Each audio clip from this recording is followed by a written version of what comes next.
Good evening, everyone. Welcome to the campus of Mitchell Community College. And on behalf of our Board of Trustees, our faculty and staff, and as we always say, most importantly, our students, we welcome you to this event tonight. We have a special guest with us tonight. He'll be introduced shortly. Before we go into our program, I will ask you to turn to the back of your program. And you'll see the mission statement for the Diversity Enrichment Committee, which is a new committee, ever-evolving, growing stronger committee on this campus. And I'd like for you to take time, either this evening or as you go home this evening or sometime during the week, to read that mission statement. Because that's become a fundamental force and power behind the way that we operate as a college and as an institution. I'd also like for you to take a close look at those committee members. Thank you again for being here, and I'd like to call on Mr. David Moss, one of our English instructors, to come forward and give the invocation.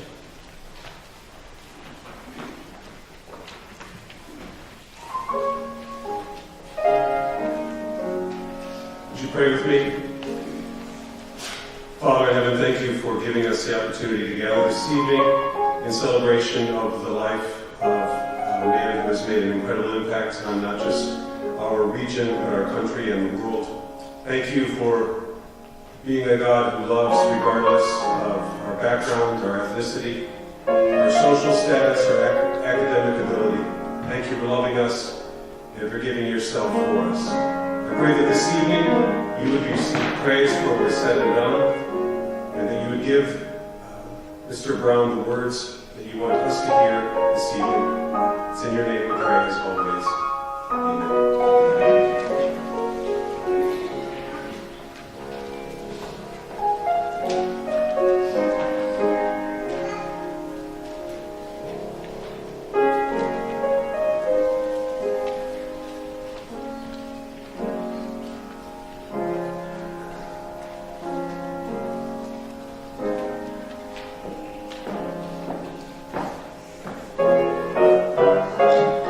I know this is a formal event, but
Ben serves on the Diversity and Mention Committee and is the chair of the subcommittee. We have a couple of subcommittees on this, in this committee as a whole. And he serves as the special events coordinator of that committee. And again, please come forward. Thank you. I'm the boring interlude between the good stuff. Jason Brown, once the NFL's highest paid center, played for the St. Louis Rams until 2011. When he was released, he returned to his home state of North Carolina. Called by his faith to help the hungry, he and his wife bought what is now First Fruits Farm in Lewisburg, North Carolina in October 2012. After several years and a steep learning curve, First Fruits Farm is now a 1,000-acre, fully functional farm giving away thousands of pounds of food each year to the underprivileged and underfed in the eastern North Carolina Piedmont region. According to Brown, one of the worst things in life is wasted potential. His story and the story of First Fruits Farm have been the focus of a number of television, radio programs, and magazines. At this time, it is my distinct privilege to introduce our speaker for tonight's program, Mr. Jason Brown.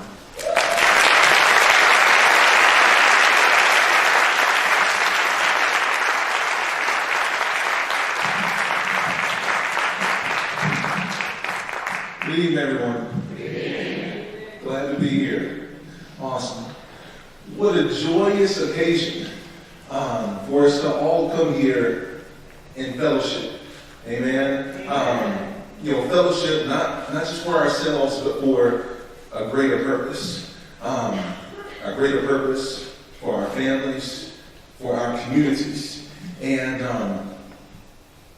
it is so unique just me standing here on this stage and thinking how far I've come individually.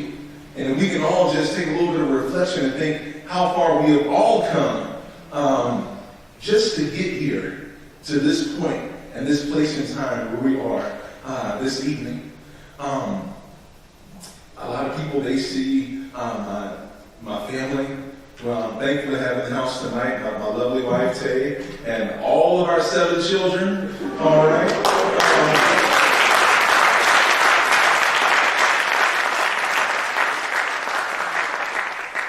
A lot of people, they see the fruits of our labor, right now. They see, the love of Jesus Christ that we share and we display amongst our family and our ministry. But the thing is, that's not where we started. All right? And in this time of reflection, I think back to when I could care nothing about any of this at all. I remember when I was just so selfish and so self-centered, and we're all here sharing a legacy because of one man's dream and one man's standard or something. Dr. Martin Luther King.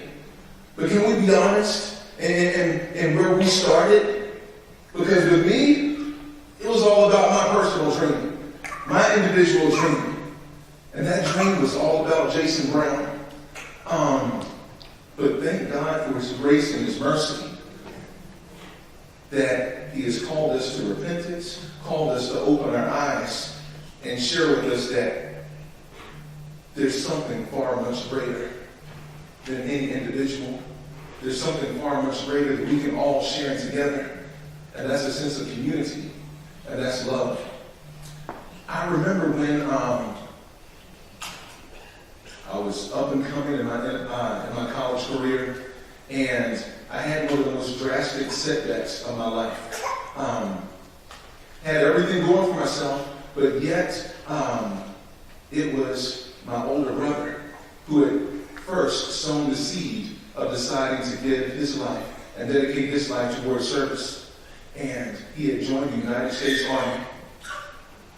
Me being a selfish little brother at the time, I tried to talk him out of it. And I said, Lunsford, you can do anything with your life. Why are you going to go and do that? And he said with such boldness and conviction, he said, before you can help someone else, Jason, you have to first help yourself. And he was willing to stand for something. He was willing to dedicate and give his life towards something. And you know what? He paid the ultimate sacrifice, September 20th of 2003. And the whole time, I was still moving towards my goals and my dreams and aspirations. And Lunsford, he was 7 years older than I at the time. And in that time, I made it all the way to the top of what I thought was my mountaintop moment. You all can look at the program for tonight. Signed a record contract with the St. Louis Rams worth $37.5 million. And we're all told the cliche that money can buy you happiness. But guess what? I tried and I tested that theory out to the fullest. And let me tell you, it's true. It's true. And so the thing is, when I go around and I do motivational talks and I tell the youth that today, that money can't buy you happiness, I've been there, done that, and they still look at me like, whatever, Jason Brown, all right? Like I still have to do this. I still have to, and I'm like, no, you don't, all right? Because I've been there and I've done that. And here's what happened. I woke up one morning, I should have been happy for myself because it was my birthday. I turned 27 years old. Fortune and fame, married to this beautiful woman, all right? But guess what? Still not happy. And I walked into the bathroom, I looked in the mirror the first thing in the morning, and conviction fell on my heart. I turned 27 years old, and 27 was the same age that my older brother Lunsford was when he was slain in service. 7 years had passed since I was in my football career at Carolina. That's right, go Heels. I see NC State shirt right here. They just had to point that out for you, man. All right? But 7 years had passed. And here's the thing, guys. I began to measure up my life in comparison with Lunsford's life. He had lived a life of service, and I was living a life of entertainment.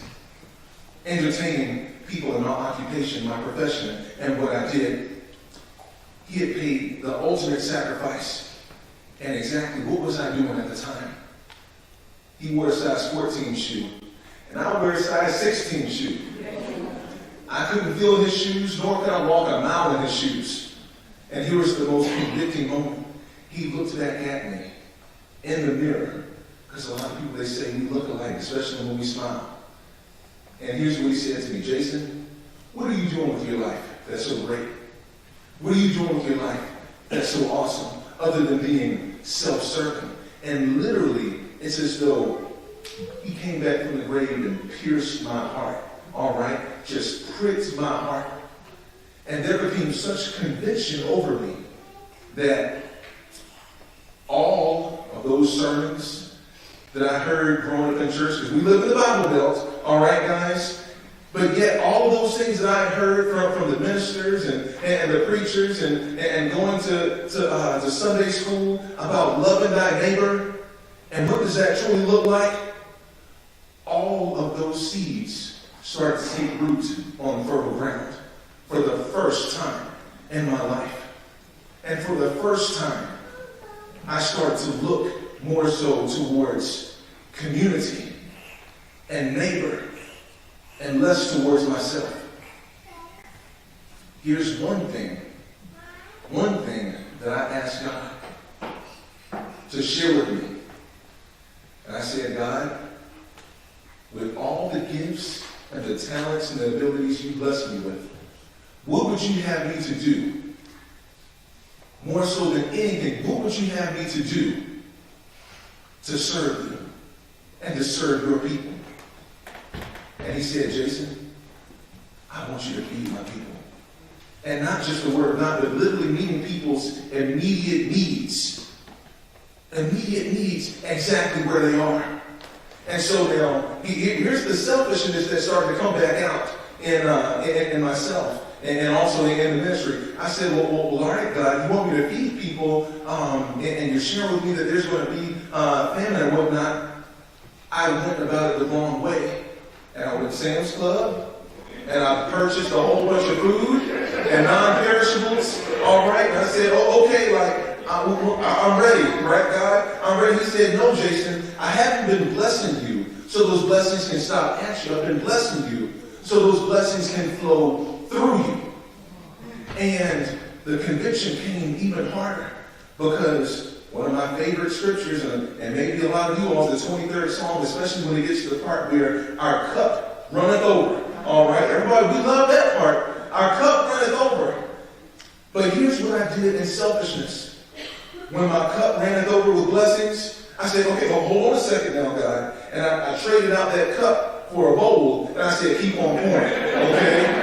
And after you filled that up, and it was overflowing, I said, hold on one second, God. I traded out that bowl for a pitcher, and then a bucket, and then a barrel. And how much was enough?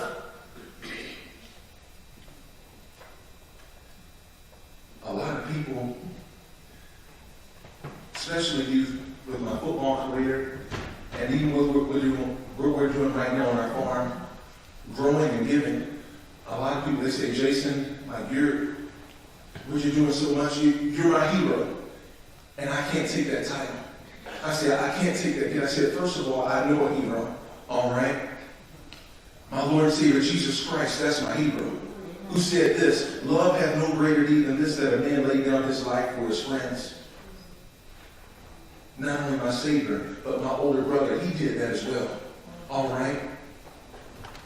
Having the boldness and conviction and willing to stand in the face of adversity, to stand in the face of whatever comes your way for righteousness. And at no point, still, in what we do, laboring and giving, am I dodging bullets or bleeding, or am I worried about, is this the day that I'm going to lay my life on the line? Like a weed is going to come up and try and kill me. It's not that serious, but yet still moving towards service and walking in love. And so now, here's one thing that my wife was cautioning me more so than anything else. Because first of all, it starts with family. She said, Jason, don't you ever forget that the most important thing growing on our farm isn't the livestock.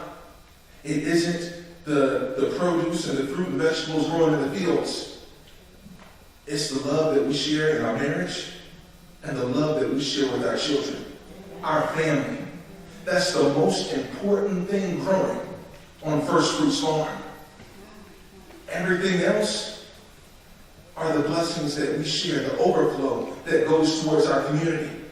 And right now, guys, there is a call back towards family. There's a call towards family. And it all starts not outside of the home.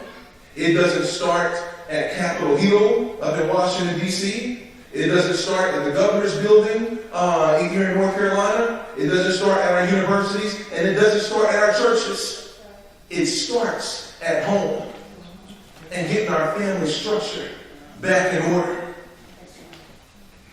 Making sure that we are raising up the children that are ready and prepared, that their hearts are ready and prepared not only to receive love, but also to give love. Because sharing love and the darkness of this world right now is the best thing that we can do. And let me tell you what, guys. Love will conquer all. No matter what hatred that we see out there in the world, love will conquer all. And I'm preparing my children right now for this dark world that we live in. And I turn on my television because I don't stay up late at night to watch the news because I get to bed about 9 before 10 o'clock. And so I try and turn on the 5 o'clock news, and my children, they're sitting there as well, and they're like, Daddy, what's going on with this murder and racism and gang violence and all of this hatred and this terrorism? And I have to be honest with them, all right? I said, a lot of the rest of the world that we live in, they don't operate in love the way that we operate at our home. But here's the thing. That love and that territory that we have is got to be contagious. All right? And that when we extend outside of our home, and it extends out to our farm, because that's the extension of our family ministry that shares love to our community. And here's the thing. Love is the law on First Fruits Farm. And when people come to our farm, it is our number one intent, goal, and motive that people feel loved.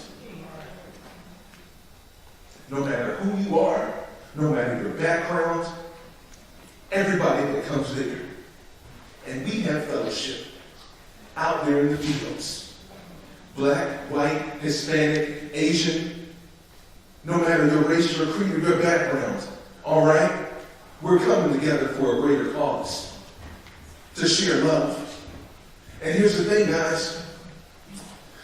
A lot of people, I know it's hard to accept this message coming from a former football player that's I still have weightlifting records at Carolina, okay? All right? But let's get the record straight, all right, guys? I'm still the strongest guy to ever come through the University of North Carolina. Squat over 800 pounds, power cleaning and split jerking over 400 pounds. And if anyone stepped in my path, I dominated them, all right? But that was former Jason, okay? All right? That was former Jason. And that's why I know it's so hard to say, okay, Jason, what's going on here? You're talking about love. And I'm telling you guys, love is the key. And it all starts with our hearts. All of the problems that we see in the world today can be conquered through love. Our food ministry, honestly, I pray that, it won't even be necessary in so many years, because I see the flaws in what's going on in every different system, and it's a call from our hearts. It's a heart issue. And I receive a lot of criticism because, a lot of people, they tell me, well, Jason, you know what? You could have helped out more people and given more food if you had kept playing football and made millions of more dollars, okay? Made millions of more dollars to purchase more food. And here's what I tell them. God didn't call me to finance this. He called me by my heart to be there right there on the front lines. And there's a huge difference. We can't throw money at problems. We have to give our best. And we have to give our hearts first and foremost. And so, guys, here's my goal, is that a lot of people, they look at me and they say, Jason, this big heart that you have, you working 7 days a week, not taking any breaks, you know what? Whatever you got, I don't want it. Okay? All right? Because I enjoy my Saturdays and my time off. I enjoy doing this and doing that. But in my scope and what I see, there's always work to be done. There's always work to be done in our communities. And so, in starting with our heart, guys, this is about the time when I'm giving my speech. My son, JW, my oldest right here, he usually heckles me from the crowd. He's like, Daddy, tell him about the horse, Daddy. Tell him about the horse. And he caught me off guard when I was giving my speech. I'm like, what? What are you saying? He said, tell him about the horse, Daddy. I'm like, oh, okay, yes, I've got it. So now here's the thing, guys. I don't know who your favorite athlete is, who your star athlete is. Might be me, okay? Hopefully it's not that cheater Tom Brady. All right? All right? But one of my favorite athletes wasn't even a human being at all. But it was a horse by the name of Secretariat. And here's the thing. Secretariat broke records, shattered records that still stand today, and length and distance that have not been rivaled. And everyone wanted to know what made him so special, because he looked exactly the same on the outside as every other racehorse.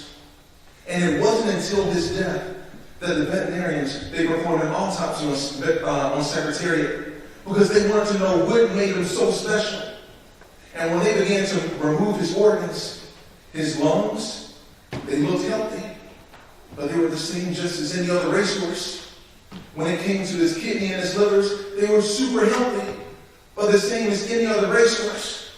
But it wasn't until they got to his heart that they placed him on the table and they stood back in awe and amazement because they had never seen anything like it. You see, the average horse, thoroughbred horse, has a heart that weighs about 8.5 pounds. There was a great racehorse by the name of Eclipse whose heart weighed 14 pounds, almost twice the size of your regular horse.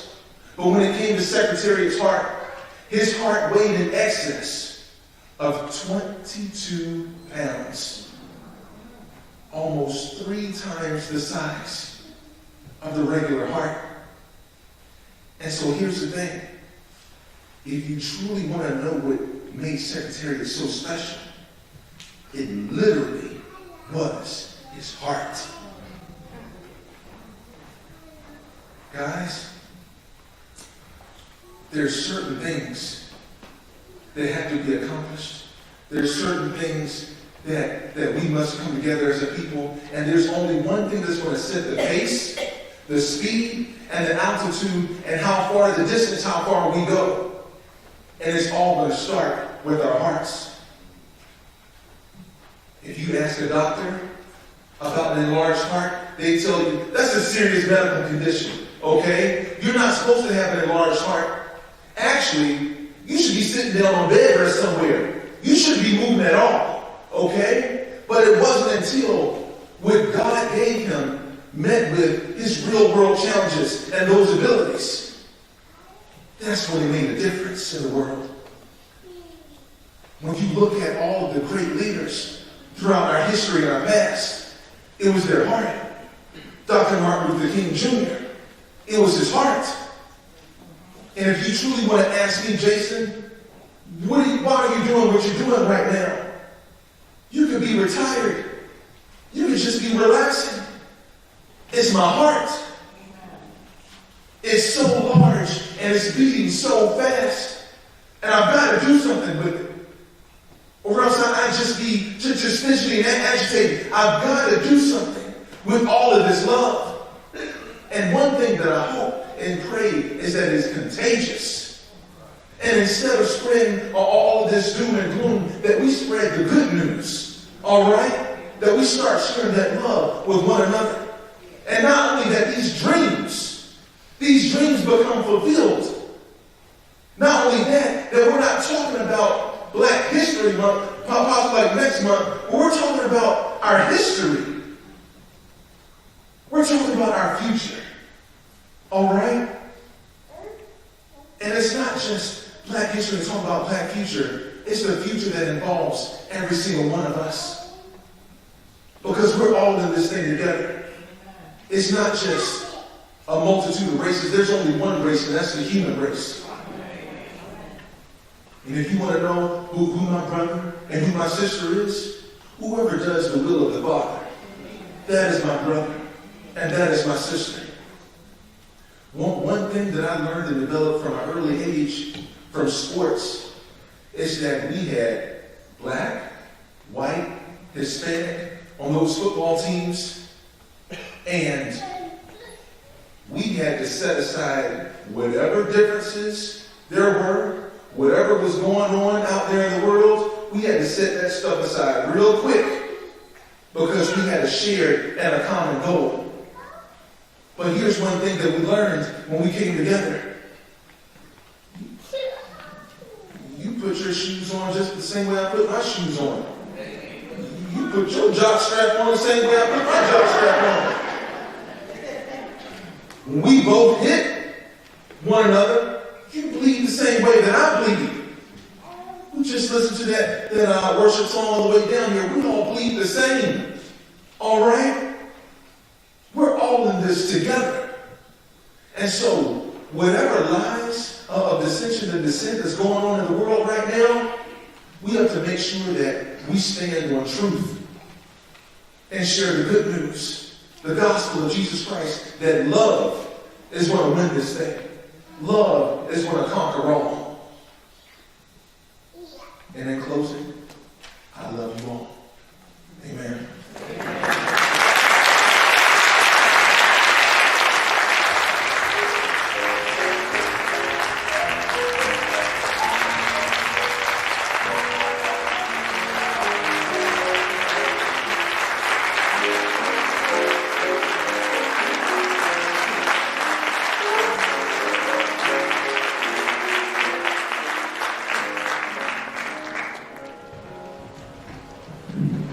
As we close out the program this evening, I would like to invite each and every one of you to stick around. We have some refreshments off to our right, your left, in the hallway. And I'd also encourage each of you to find a face that you don't recognize or that you don't know, and reach out and say hello. Thank you for being here tonight. Jason, thank you so much for your sharing your word with us. Thank you all. Have a great evening.